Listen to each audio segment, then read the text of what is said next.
Semua penyakit kita ingin cepat sembuh.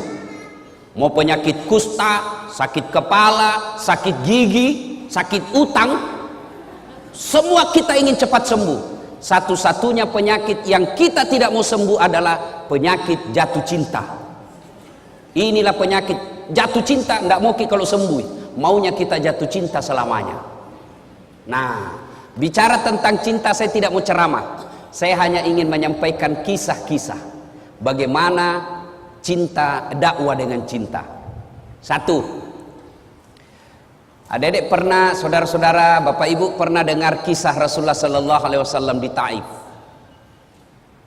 Rasulullah mendapat tekanan di Mekah, mendapat hinaan, mendapat cemoohan, teror secara fisik, teror secara mental.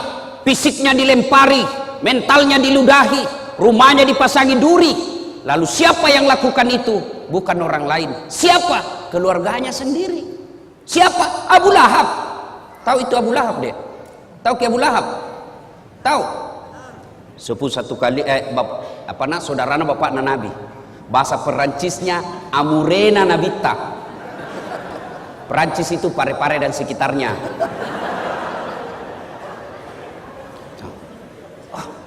Kalau orang lain yang teror kita, bos, bisa dilawan. Kalau orang lain yang menghina kita, kita bisa aja berkelahi. Tapi ini paman kita. Kita berharap ketika kita yatim piatu, kita berharap ketika tidak ada lagi orang yang mampu menolong kita, ada paman, ada saudaranya bapak kita yang tokoh masyarakat di kampung itu. Tentu harapan kita, mudah-mudahan kodong ini pamanku bisa tolong kak. Tapi apa yang terjadi? Justru pamannya Nabi dan istrinya yang teror Nabi. Bayangkan, teror fisik, teror mental. Tapi Nabi tidak pernah lebay. Tidak pernah kita dengar Nabi cuti jadi rasul. Karena tekanan-tekanan akhirnya cuti 1 bulan. Tidak pernah. Lalu dalam desakan dan hinaan seperti itu, Rasulullah Sallallahu Alaihi Wasallam ke Taif. Saya waktu terakhir ke umrah, saya sempat ke Taif. Itu Taif kita naik tebing-tebing gunung. Kemudian sampailah kita di Taif. Nabi sampai di Taif, waktu itu jalan kaki. Saya naik mobil masih hampir 2 jam. Itu pun ada teman saya mabuk. Kenapa? Ular tangga. Naik lagi. Anak-anak zaman now tidak tahu ular tangga. Kita dulu waktu tak kecil ular tangga, ular tangga. Kalau dapat tangga naik lagi. Begitu dapat ular turun begitu deh.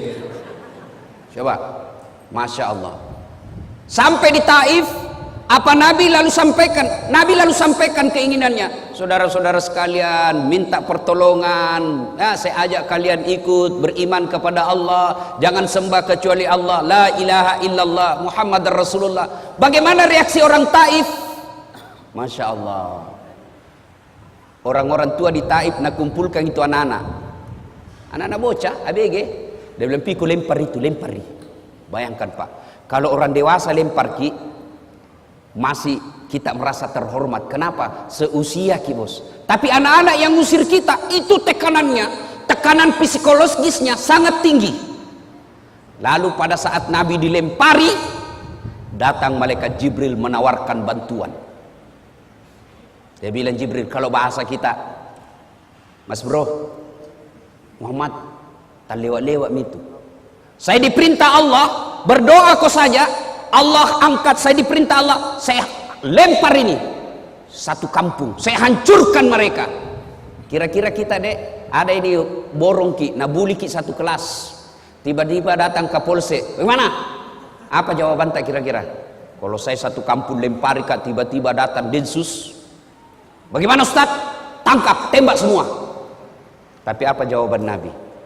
Jibril, kalau betul Allah ingin mendengar doaku kali ini, saya hanya ingin berdoa, ya Allah, berikan hidayah kepada seluruh masyarakat Taif.